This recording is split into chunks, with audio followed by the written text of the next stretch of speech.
Boa noite a todos.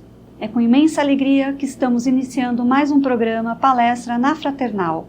Hoje recebendo a Cidinha Borges, e o tema da palestra que ela nos traz é Paulo, o Apóstolo no Deserto. A Cidinha é do grupo do Centro Espírita Obreiros do Senhor de São Bernardo do Campo. Seja bem-vinda, uma ótima palestra para todos nós e a palavra é sua. Boa noite, queridos amigos internautas. É com alegria que nós estamos aqui. E quando a Mara me perguntou o tema, eu estava num momento de muita reflexão. E a gente não pode dizer que não seja sobre a pandemia, né? Então, nós espíritas, eu acho que não só nós, mas todas as religiões, né, ficam se perguntando qual o motivo espiritual da pandemia. E a gente vê vários autores, vários palestrantes abordando, inclusive o nosso querido Divaldo, que já abordou sobre isso também, e tantos outros palestrantes com muita bagagem doutrinária. E eu aqui também, sem essa bagagem toda, mas tenho refletido.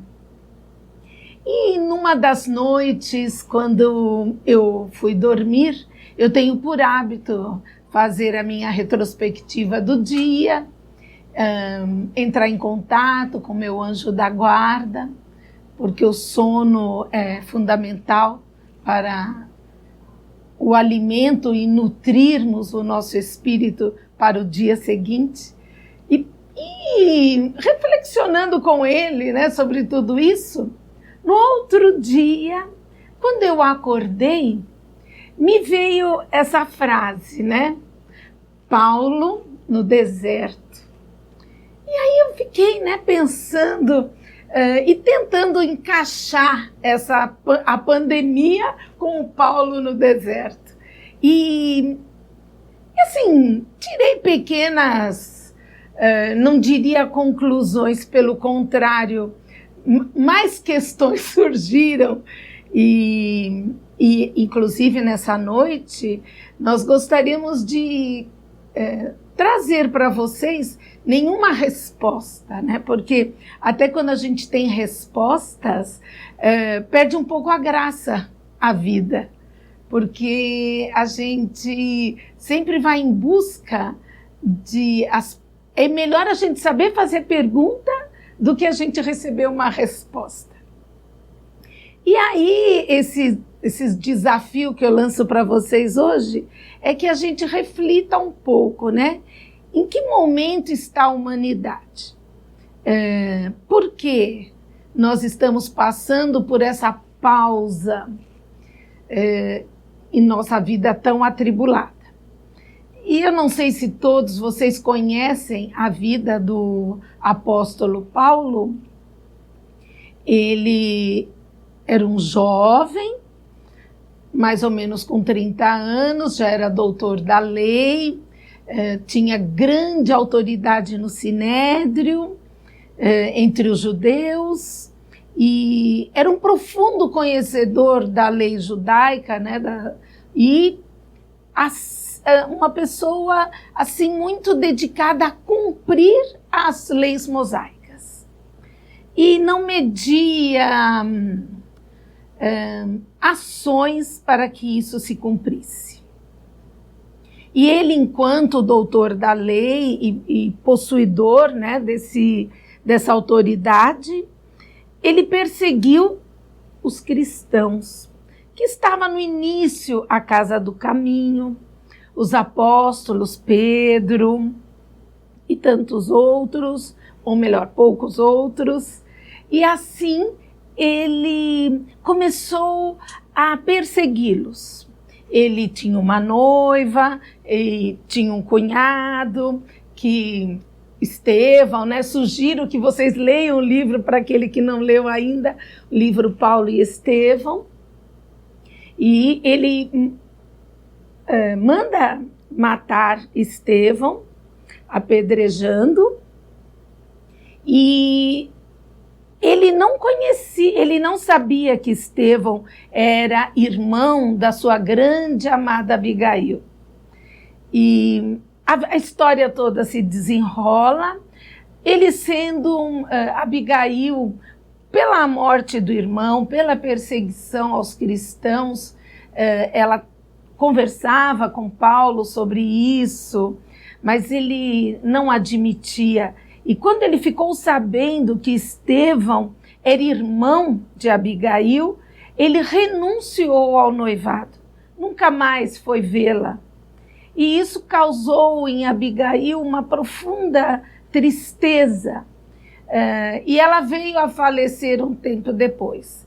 Porém, antes do seu falecimento, ela conheceu Ananias, um divulgador do cristianismo, de uma pureza, de uma amorosidade que nutriu a alma de Abigail. Ela se transformou em cristã, participava dos encontros e veio a desencarnar.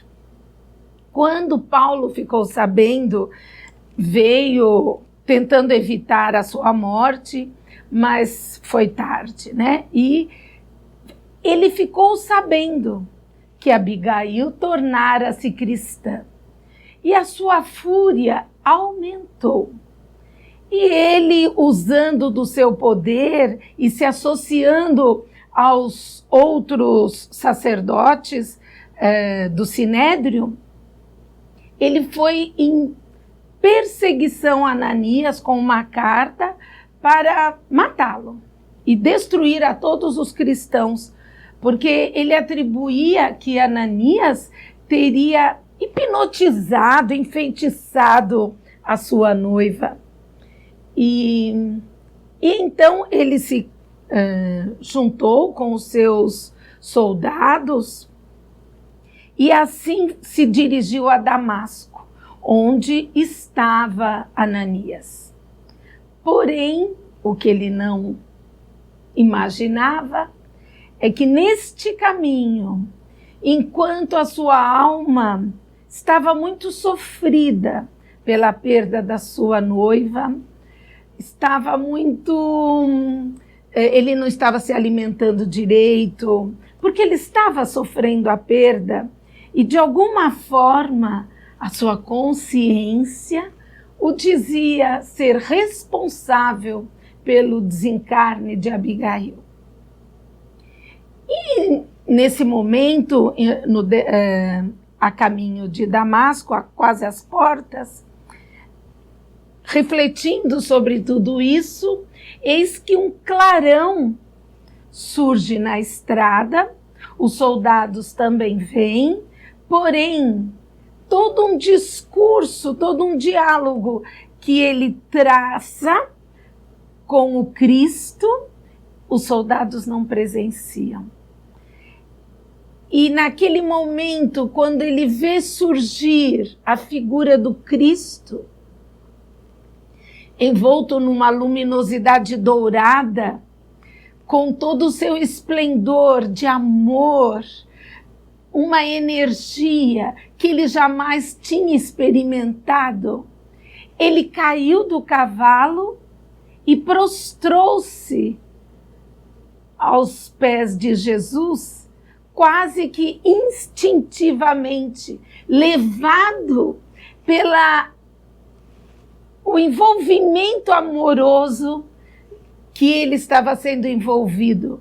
E não precisou que ele dissesse nada, porque aquele diálogo não foram de palavras, foram muito além, foram de sentimentos, foram de consciência. Jesus atingiu a própria centelha divina ao qual todos nós somos portadores, seres divinos, e a divindade se comunicando com o outro ser divino. E Jesus disse a Paulo: Saulo, Saulo, por que me persegues? Ele não precisou dizer uma palavra. Simplesmente disse que ele se tornava, a partir daquele momento, o discípulo. Ele faria o que o Cristo lhe ordenasse. E chorava muito, compulsivamente. Os soldados que ali o cercavam não entendiam nada, só ouviam chorando muito e de joelhos.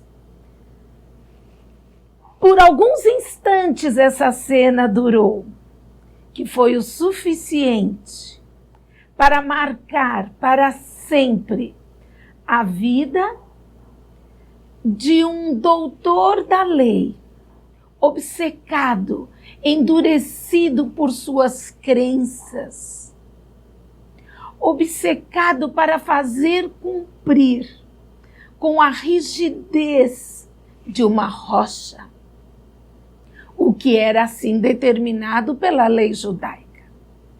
Mas aquele bloco de pedra transformou-se no ser humano, naquele algo divino que vai ao encontro do amor e não da justiça arcaica. E então, Jesus se desfez aquela imagem e Paulo continuava a chorar muito.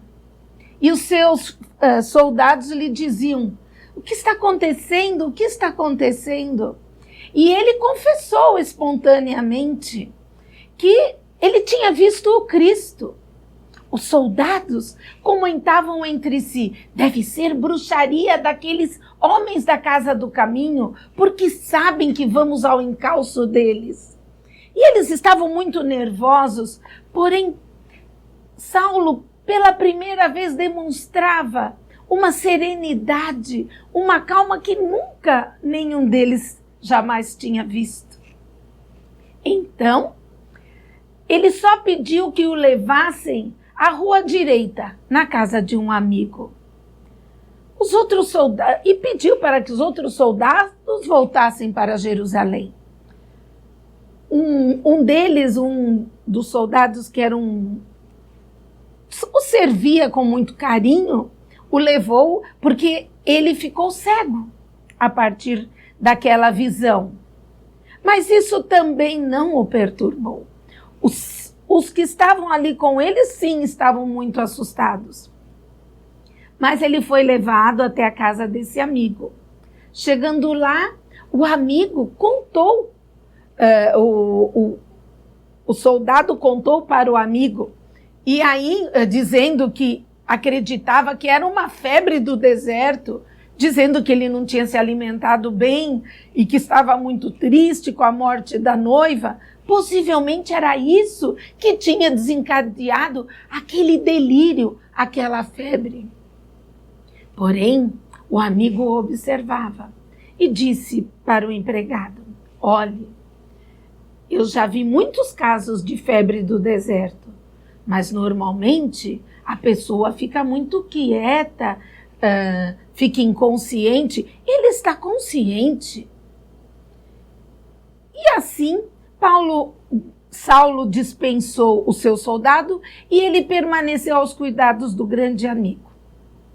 Por outro lado, Jesus foi ao encontro de Ananias, que estava muito perto da rua direita, e disse a Ananias: Ananias, vá à rua direita e cure Saulo de Tarso. Ananias estremeceu e disse a Jesus: mas, mestre, ele procura todos nós cristãos e estamos jurados de morte. Vá, Ananias, eu escolhi Saulo para ser o divulgador do cristianismo. E assim, Ananias dirigiu-se até a casa do amigo de Saulo.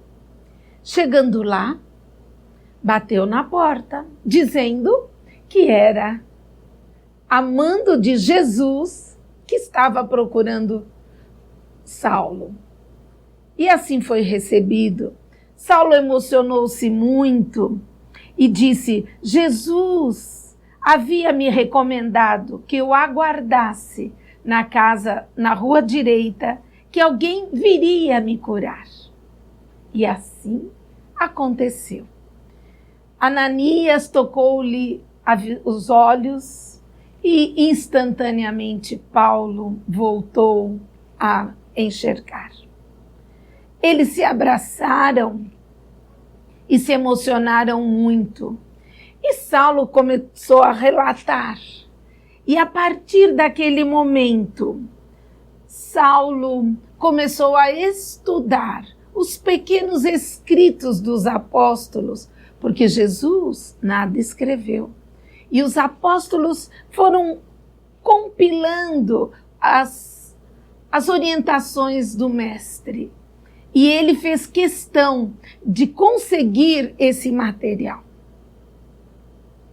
A partir daquele momento, Saulo teve vários encontros, encontrou-se inclusive com um grande mestre dele, Gamaliel, que o orientou e também se transformou num cristão. E a partir daí, antes que ele assumisse a sua função perante o cristianismo, ele, que era um doutor da lei, aconteceram muitas coisas. Ele foi para o deserto para refletir e foi exercer a função de tecelão. Agora, quando a gente chega neste momento, nós perguntamos por que ele se retirou para o deserto. O que significa o deserto? Nós sabemos que muitas figuras da história das religiões também, até João Batista também se recluiu ao deserto. Como Jesus ficou 40 dias no deserto. E o que significa, então, o deserto? Eu entendo que o deserto seja o momento da aridez, que você se afasta do convívio social para o autoencontro, para o autoconhecimento. Então, é necessário que você se centre, se encontre, se conheça, para saber o que você está fazendo no mundo. Qual é o seu papel? Pode ser que nós não tenhamos o compromisso de Saulo, que transformou-se em Paulo, porém, cada um de nós tem o seu papel aqui na Terra. Talvez muitos perguntem: mas será que eu tenho que ser médico? Eu tenho que ser professor? Eu tenho que ser dentista? Nós não falamos do papel social, que também é um instrumento para você realizar o seu compromisso. Mas falamos do compromisso do crescimento, da evolução espiritual. Quando nós aqui chegamos com a missão de crescermos espiritualmente. Apenas isso. Elevar o nosso nível espiritual. Conquistar a nossa consciência. A humanidade, ela Se formos observar, lógico que nós encontramos filósofos que tinham um nível de consciência, mas se olharmos a humanidade como um todo, nós éramos muito levados a caminhar como uma boiada. E isso até nos tempos atuais. Nós íamos pelo que os outros iam. No fim de semana, vamos numa balada, vamos beber, vamos... A gente às vezes nem tinha vontade, mas pelo envolvimento do grupo, muitos de nós fazíamos coisas que nem eram prazerosas para nós. Então, esta parada que a humanidade está sofrendo é para que todos nós adentremos, não nesse deserto, numa visão árida, mas que a gente se isole das influências sociais para que eu me encontre, para que eu saiba quem realmente eu sou. Quais são as minhas preferências? Quais são as emoções que eu sinto? Quais sentimentos que eu já desenvolvi? Quais são minhas virtudes? O que ainda tenho para conquistar? Então, este momento é um momento especial e sagrado. Eu me recordo que há não tanto tempo assim, há 100 anos atrás, se formos nos lembrar das nossas bisavós, as pessoas, elas não tinham muitas escolhas, não eram muito conscientes das suas atitudes. Casava-se porque era obrigação, principalmente as mulheres, todo mundo tinha que ter filhos. Aí, normalmente as pessoas herdavam os negócios. Se o pai era sapateiro, ele também ia ser sapateiro. Se a mãe era costureira, a filha também ia ser costureira. Havia como que um comportamento delimitado, organizado já pela sociedade. A sociedade definia o nosso comportamento, a nossa vida. Então, a mulher não podia demorar para casar-se, porque senão ia ser titia. O homem, por outro lado, tinha que casar-se para constituir uma família. Existiam padrões traçados e era como que você teria que fazer um caminho, um percurso pré-estabelecido.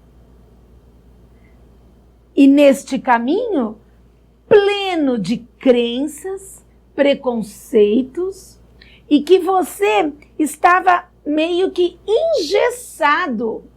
A mulher que não quisesse casar-se, a mulher que não quisesse ter filhos, era banida. A mulher que se separasse era expulsa da família. Por outro lado, muitas coisas eram acobertadas dos homens. E muitas coisas eram padronizadas. E todo mundo achava muito natural e normal. Lógico que muito antes da pandemia, isso tudo já estava ruindo. As pessoas, aos poucos, estavam conquistando a sua consciência. O que é consciência? Kardec nos coloca que as leis divinas estão gravadas na consciência. Paulo, ele era guiado pelas leis mosaicas, que são sublimes, porém foram adaptadas para o momento daquela época com as convenções dos seres humanos. Então, os escravos não eram considerados gente.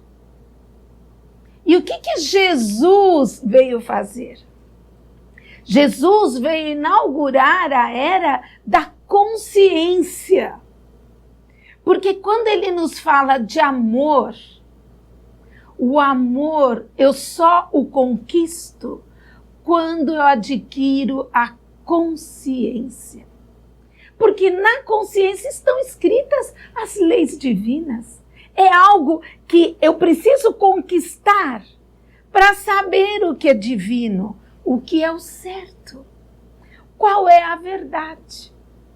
Mas nós ainda estamos longe dessa conquista, porque nós ainda não sabemos amar. Nós temos os amores condicionais. Eu te amo enquanto você faz as minhas vontades, enquanto você me faz feliz. E eu te pergunto, e pergunto a mim também, como é que nós estamos hoje? Como eu estou me conduzindo na vida? Eu estou trabalhando para conquistar a minha consciência? Quando Paulo, ele fez um trajeto, ele fez o percurso do deserto, dizem que ele ficou 3 anos, pela literatura, e até nos Gálatas, no primeiro capítulo ele diz que ele ficou 3 anos, e que todas as revelações que ele recebeu não foram de nenhum ser humano, e que foi diretamente do Cristo. Todas as orientações que ele recebeu, e que depois que saiu do deserto, ele foi divulgando em várias regiões. E escreveu todas aquelas epístolas. Então, ele se preparou lá no deserto. Agora vejam, nos relatos no livro Paulo e Estevão, nós percebemos o quê? Ele foi um homem que, quem de nós, né? Eu nunca me esqueço que eu assisti uma palestra do Manolo Quesada, e ele dizia assim, gente, Paulo de Tarso, ele foi atrás de um velhinho de 80 anos para matá-lo. Quem de nós está com essa missão? Então, ele era uma pessoa que, pela rigidez de suas crenças, ele ia até as últimas consequências. Eu acredito que hoje, nós cristãos, nós não estamos obcecados a ponto de obstinadamente tirar a vida de alguém. E agora vejam, Paulo, ele, fora isso, mandou apedrejar, autorizou, ele não matou ninguém, mas ele autorizou a morte de muitas pessoas. Porque ele era um crente, um obcecado pelas leis. E a partir do momento que ele conheceu o Cristo, ele não ficou com o chicote, minha culpa, minha culpa, minha culpa. Várias vezes você vê os relatos, ele mesmo no deserto, com um casal, que inclusive ele tinha mandado matar o pai do rapaz. Ele se sentia muito alegre em estar fazendo todas as atividades no deserto com aquele casal. Agora vejam, ele confessou-se. Ele pediu perdão. Paulo, quando ele confessou-se aos amigos que viviam com ele no deserto, justamente isso, a Áquila e Prisca, que havia mandado matar o seu pai. Então, a importância, Jesus nos fala muito sobre isso. Confessai-vos uns aos outros. Agora, para nós nos confessarmos uns aos outros, qual a virtude que nós precisamos ter? A humildade. Revelar-se ao outro as suas fraquezas. E é isso que nós precisamos desenvolver. Mostrar ao outro nossos medos, nossas angústias, nossas dúvidas, os nossos enganos. Nós não precisamos ser perfeitos. Quando no Evangelho nós vemos o convite, sede perfeitos, como vosso Pai Celestial o é. Jesus não nos dizia para sermos perfeccionistas, porque a perfeição nós demoraremos alguns milênios para alcançá-la. Nós ainda precisamos passar por vários níveis de evolução. Então, é necessário que a gente se confesse, que peça desculpas.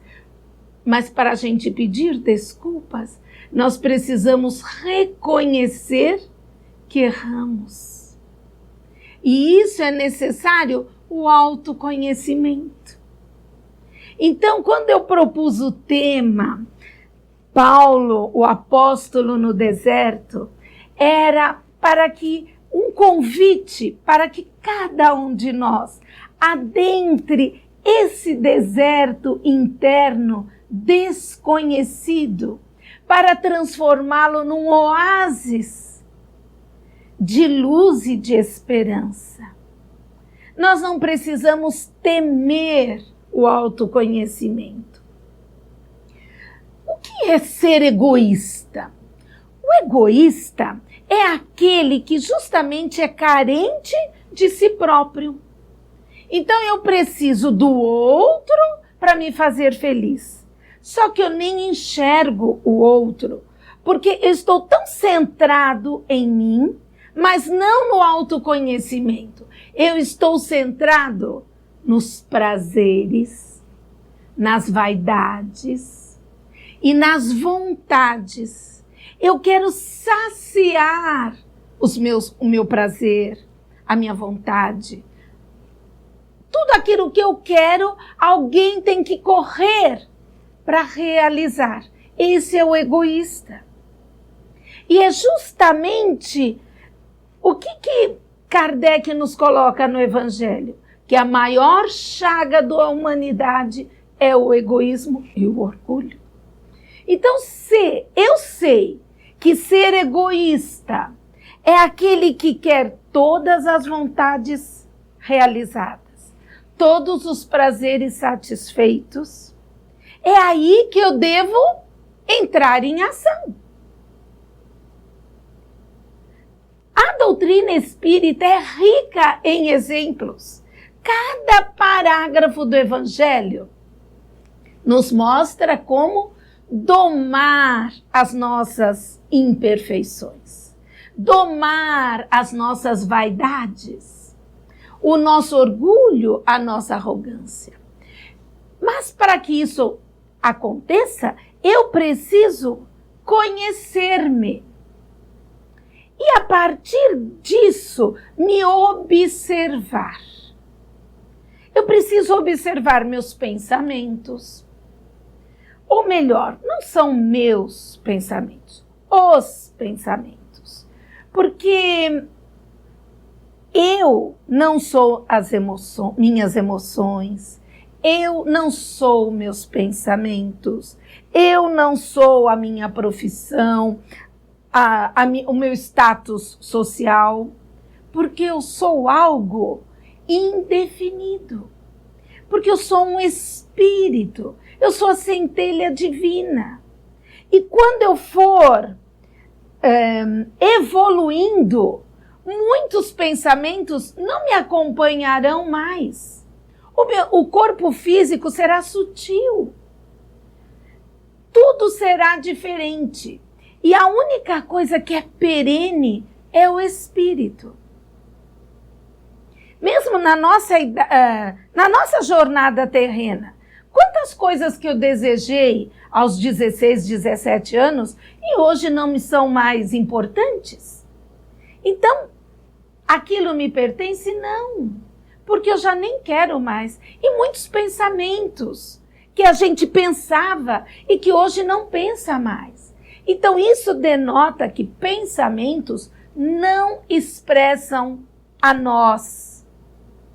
Os pensamentos fazem parte apenas da mente. E eu não sou a minha mente. A mente, ela é um atributo do espírito, mas não é o espírito. Então é importante que a gente também faça as pazes com o que eu sinto, com o que eu penso, porque eu posso mudar. Então, a partir do momento que eu decido, eu não gosto da namorada do meu filho. Ah, não gosto dela. Por quê? Ah, não sei, não gosto. Então, a partir desse momento, o que Jesus nos ensinou? Amar ao próximo. Então, o amor não precisa ser um amor incondicional, porque nós não temos amor incondicional nem pelos próprios filhos, nem pelos pais, nem pelo marido, nem por nós mesmos. Porque a partir do momento que eu faço alguma coisa errada, o que eu falo? Ai, como eu sou burra. Ai, a gente se pune. Então, se nós não temos o amor incondicional, o amor ágape por nós mesmos, como é que nós vamos ter pelo próximo? Então, eu vou trabalhar a simpatia por ela. Então, o que eu tenho que exercitar? Identificar qual o sentimento que me incomoda na presença daquela pessoa. E a partir disso, eu vou agir diferente. No outro grupo de estudos, na quarta-feira, uma senhora estava comentando que ela pediu um Uber e aí o Uber, ao invés de... Ela estava na calçada, ao invés do Uber parar ao lado para ela entrar, parou 4 ou 5 casas antes. Aí ela olhou bem e falou assim, nossa, mas que falta de educação. Aí ela dizendo que pensou assim, não vou dar todas as estrelinhas para ele quando terminar a corrida. E ela entrou, não falou nada, ficou quieta, mas aí ela começou a se avaliar. E disse, né, puxa vida, mas eu estou trabalhando o autoconhecimento, estou trabalhando a misericórdia e a compaixão, e estou falando que eu não vou dar as estrelinhas pro motorista, né? Então, isso é o autoconhecimento. Quer dizer, a gente já quer punir o outro porque não fez do jeito que nós esperávamos. Então, isso é que a gente precisa educar. As coisas que... Quando Chico Xavier nos diz, né, que quando a gente tem vontade de revidar alguma coisa, que a gente enche a boca de água, né, a gente teria que andar com um garrafão de água nas costas para toda hora estar bebendo. Porém, o que ele está nos alertando? Para, identifica as suas emoções, educa. Nós temos na escola de pais, todos os pais se irritam com os filhos, se desequilibram, gritam. E aí o que nós começamos a fazer uma campanha, né? Que primeiro identificasse, porque é dever dos pais educar os filhos. Mas o pai, a mãe não precisa educá-los aos gritos, aos berros, batendo, porque isso mostra que o pai está totalmente desequilibrado. Ele está se sentindo ameaçado, o seu status de pai e de mãe está sendo ameaçado por uma criança. Então, é por isso que o pai se desequilibra e grita. Como? Uma criança vai me desobedecer? Né? Na verdade, ele está se sentindo ameaçado e por isso que grita. Então, nós começamos a fazer essa campanha, que identificasse esse sentimento, né? Desse uma serenada para ir fazer a correção com o filho, e seja lá com quem for, porque nós fazemos isso a maioria do tempo, no trânsito principalmente. Por que as pessoas reagem de uma forma que buzina, xinga? Porque se sente ameaçado, como foi na minha frente, né? A gente vê muito, quando você está dando a seta para entrar, a pessoa acelera justamente para você não entrar na frente dela. Por quê? Porque está indo na minha frente.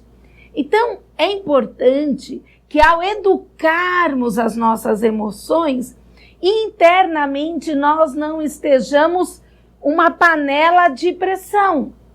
Porque nós, né, temos aquela cobrança que o espírita precisa ter um comportamento modelo. Mas aí a pessoa tem, mas internamente está explodindo de raiva. Então a gente precisa educar-se no comportamento, porém internamente precisa estar apaziguado.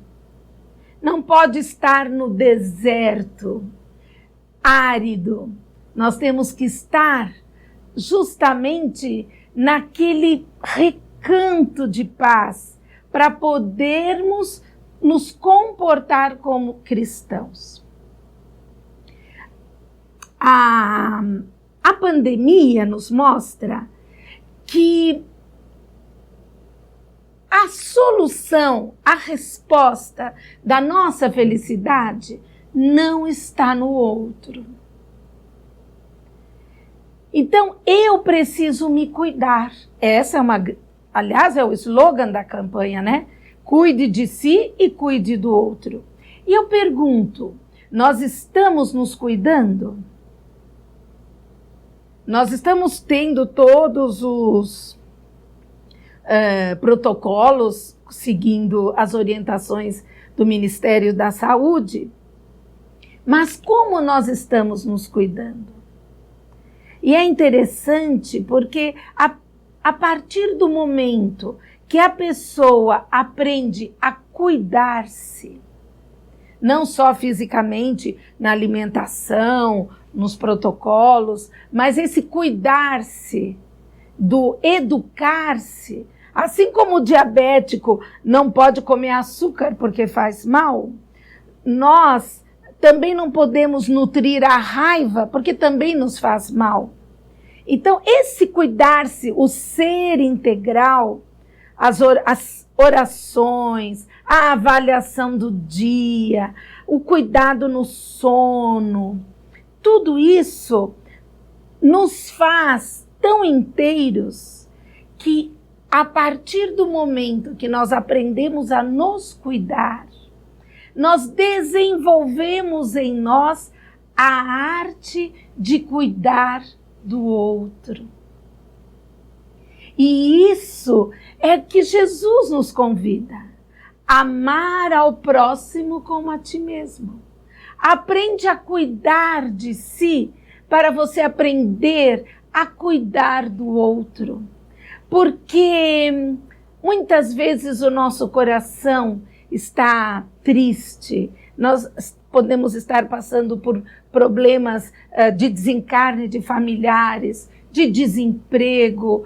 Sabemos que o momento é muito grave, porém, a alegria de servir o outro, de atender, de escutar o outro, sem interferir, permite para nós a conquista da felicidade interior. Então, meus amigos, o deserto que Paulo esteve, o deserto que Jesus se preparou para depois desempenhar a sua grande missão, e tantos outros missionários celestiais se prepararam, a humanidade está sendo convidada para se preparar para um grande salto de evolução. Não um salto, mas a conquista da consciência, a conquista do que estamos fazendo, o nosso papel espiritual e, acima de tudo, a prática da caridade. Mas não porque somos obrigados, mas porque aprendemos a amar e a descobrir a alegria de servir. Boa noite a todos. Nós agradecemos imensamente pela presença da Cidinha e a companhia de todos vocês.